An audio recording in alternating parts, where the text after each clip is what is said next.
Hello, പുതിയൊരു വീഡിയോയിലേക്ക് എല്ലാവർക്കും സ്വാഗതം. ഇത് രാവിലത്തേക്കുള്ള മുട്ട റോസ്റ്റ് റെഡിയാക്കാൻ വേണ്ടി ഒരുങ്ങുകയാണ്.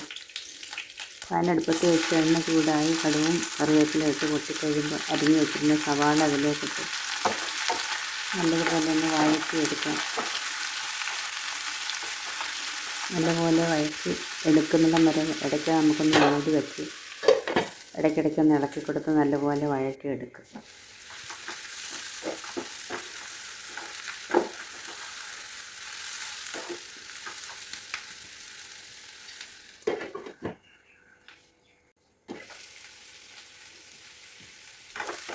സവാള കുറച്ചൊന്ന് വാടി വന്നിട്ടുണ്ട്. എന്നിട്ട് ഇനി മറ്റു സാധനങ്ങൾ ഉൾപ്പെടെ ഇട്ട് കൊടുക്കുക.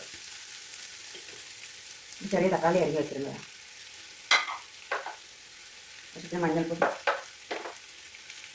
ഉപ്പ്, ഇഞ്ചി വെളുത്തുള്ളി പേസ്റ്റ്,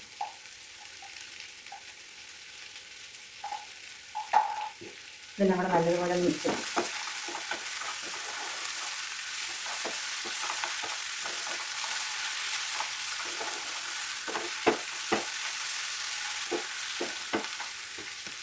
നല്ലതുപോലെ എല്ലാം കൂടെ ഒന്ന് വെന്ത് സവാള ഒന്നും കൂടെ ഒന്ന് നല്ലതായിട്ട് വാടി വരണം. അടച്ചു വെച്ചിട്ടൊന്ന് വേവിക്കുക. ഇടയ്ക്കിടത്തൊന്ന് ഇളക്കി കൊടുക്കാം.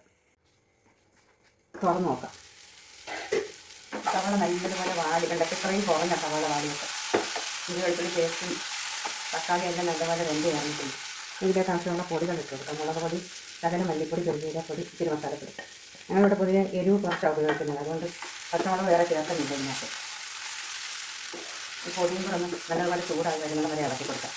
പൊടിയുടെ പച്ചമണമൊക്കെ ഒന്ന് മാറി വരട്ടെ.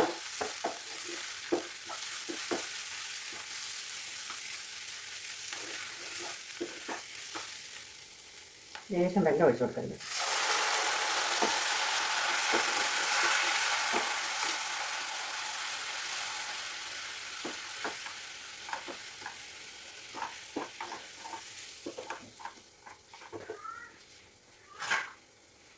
ഒഴുകി വെച്ചിരുന്ന മുട്ട ഇതിങ്ങനെ ഒന്ന് ചെറുതായിട്ട് വരവരയിട്ട് അതിലേക്ക് ഇട്ട് കൊടുക്കാം.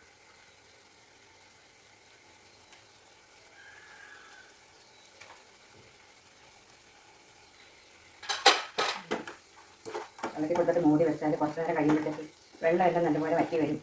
ആ എരിവെല്ലാം മുട്ടയ്ക്കകത്തുനിന്ന് പിടിക്കും.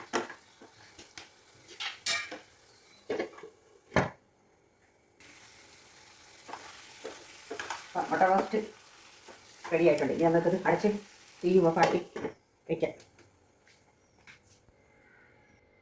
അതങ്ങനെ അവിടെ ഇരുന്ന് എല്ലാം ഒന്ന് റെഡി ആകട്ടെ.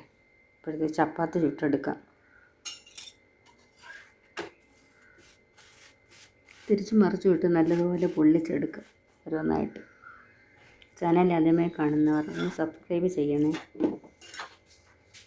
വീഡിയോ ഇഷ്ടപ്പെട്ടാൽ ഒന്ന് ലൈക്ക് ചെയ്യാനും മറക്കല്ലേ. എല്ലാവരും ഒന്ന് സപ്പോർട്ട് ചെയ്യണേ. ഒന്ന് കമൻറ്റ് ചെയ്യുകയോ ഷെയർ ചെയ്യുകയോ ഒക്കെ ചെയ്യണേ.